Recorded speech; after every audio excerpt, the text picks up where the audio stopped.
going to start off with, just so happened she called and asked if I could introduce and precede Paul Siegelton, that I had a burst of creativity. Also happened to have getting up a sore throat, so actually it's not sore. It just sounds a lot worse than it doesn't feel bad at all. My voice should be better for this opportunity. Anyway, I'm going to start off with some poems that are short and not anything that will send you scurrying to Wikipedia.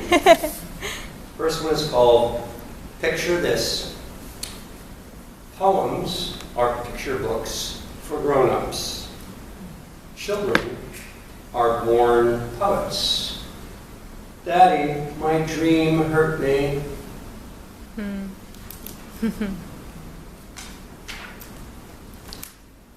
Beating OCD. Found a way. Must keep compulsions down to 3. Need another? Discard an old one. Though this one doesn't count. Mind games for the fully functional. Bingo!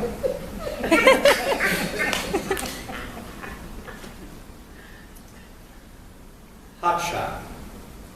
Big shot in high school, mesmerizing musician, singer with a voice of style and grace, writer of sparkling prose, always a twinkle in his eye. Dazzling dancer, popular yet thoughtful, lightly devout, carefree, a ready wit, no grind, but a curious student of matters academic and social, a leader without doubt or hesitation. All those many years ago, might have been a war hero, could have fallen off a medical cliff, perished in a dark ditch on the side of a rugged road, or become director of an NGO in Africa. No one knows, never heard from again. Destination Oblivion. Young children don't conjure suicide. Yet as a 7-year-old, seeing a black and white newsreel of a sea of children in iron lungs, my empathy struck such despair that oblivion seemed the only sane salvation. Now Bill Gates applies his fortune to supplement those marching dimes with only 3 countries left on his checklist, all failed states harboring hopeful states of the human condition. Bliss. I stand in the corner and stagger of the hallway on the 2nd floor of a centuries-old French chateau. No one else yet stirring in the workers' wing. The small framed broken mirror reveals a smear of self. I pour cold water from a porcelain pitcher into a large china bowl, cup my hands, and splash my face in the spring morning's light.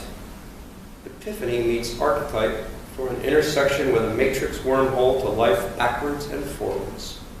At one with the universe, now and forever. Bliss.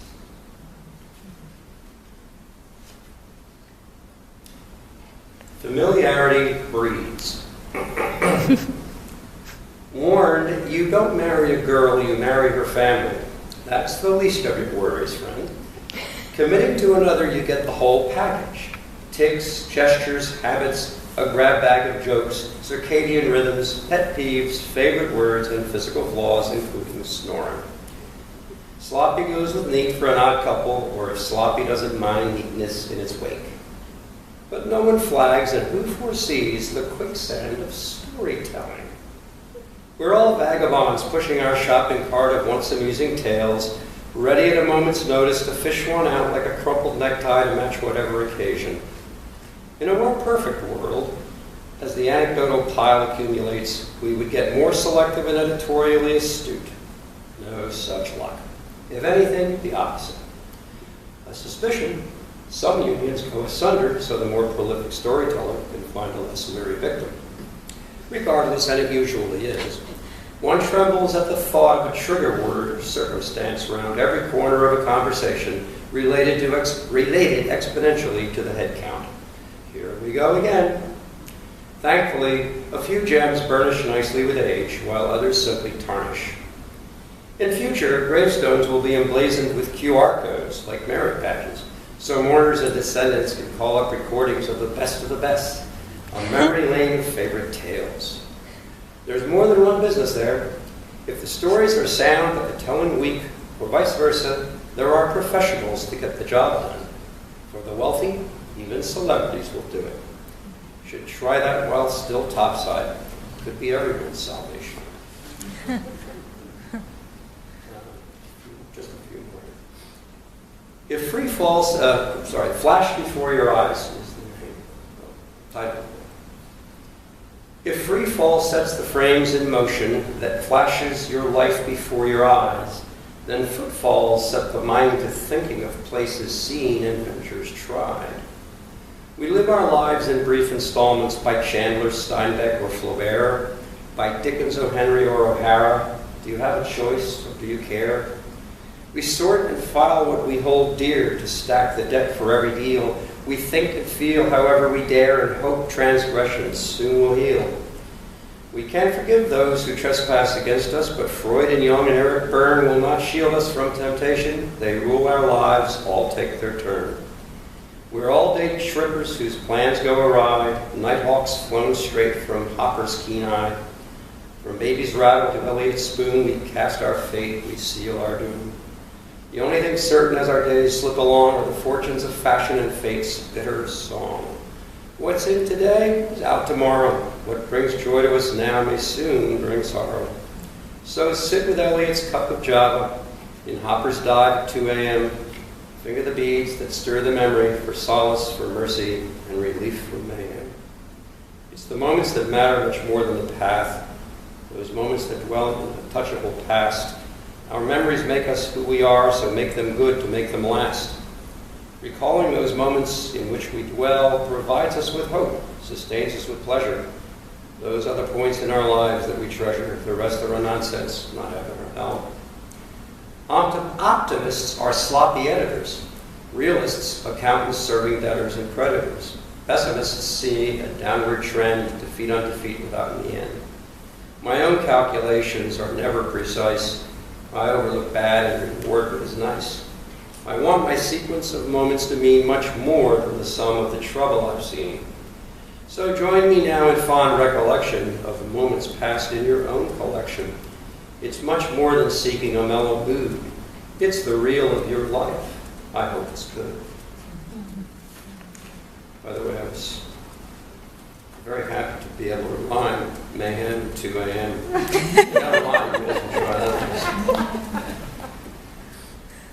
that. A change of mind. Words can never hurt me, he used to say. His open mind, no open book. Through countless seasons, sensibility sustained whatever surprises destiny served him, only confirming the sound foundation of his unshakable certainty.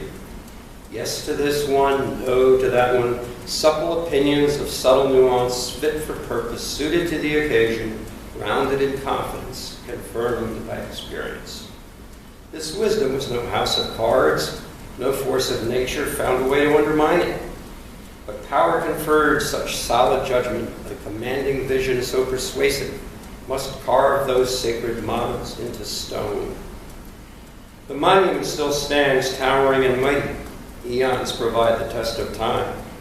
The visitor squints to read the carvings worn almost smooth from wind and weather. A phrase here, a letter there, the rest of the face worn nearly bare. No matter, says the casual witness, what antique notions were emblazoned hold little interest in this day and age. What guidance might spring from so ancient a sage? If seers long gone could return to the stage, how different would be their imperatives now? How forceful their visions, how firm their convictions. A change in time makes a change in mind. Few classics survive if the audience changes, no matter how broad philosophy ranges.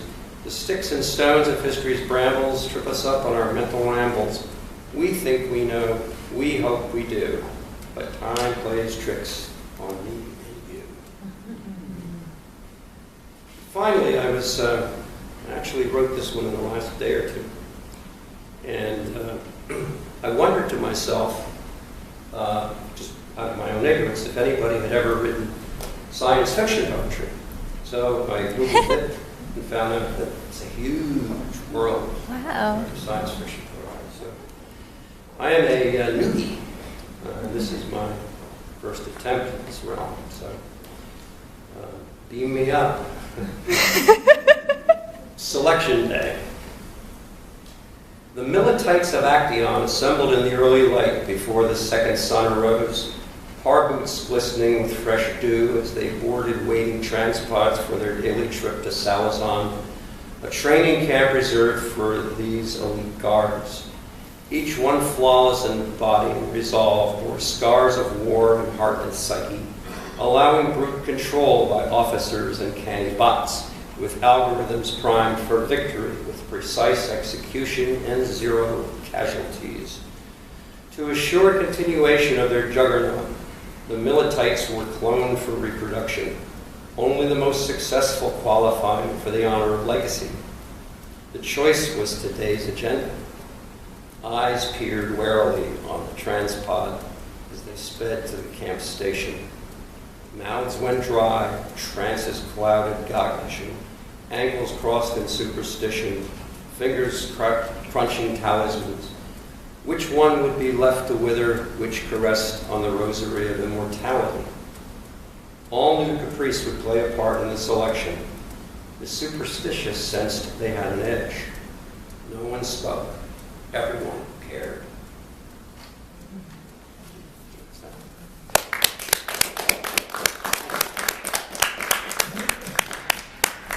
I'll introduce Paul. I've not had a chance to talk to, but I'm sure I will afterwards. Paul Siegel is the author of 3 books of poetry: Wildlife Rifle Fire, Jam and Bootleg, or is it Jam Band Bootleg? Sorry. Yeah. Jam Band Bootleg, and Poem Emergency Room. Title there.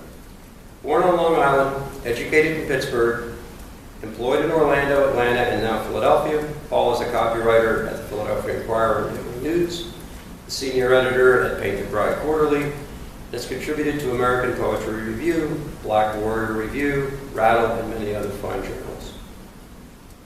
Kindly find more of Paul's work and concrete poetry t-shirts at Reveler at iLevel.com. How's that? Blogspot. Pardon me? Don't worry about it. And then there's Blogspot, right? So if you got the flyer, you'll get all that contact information. Paul?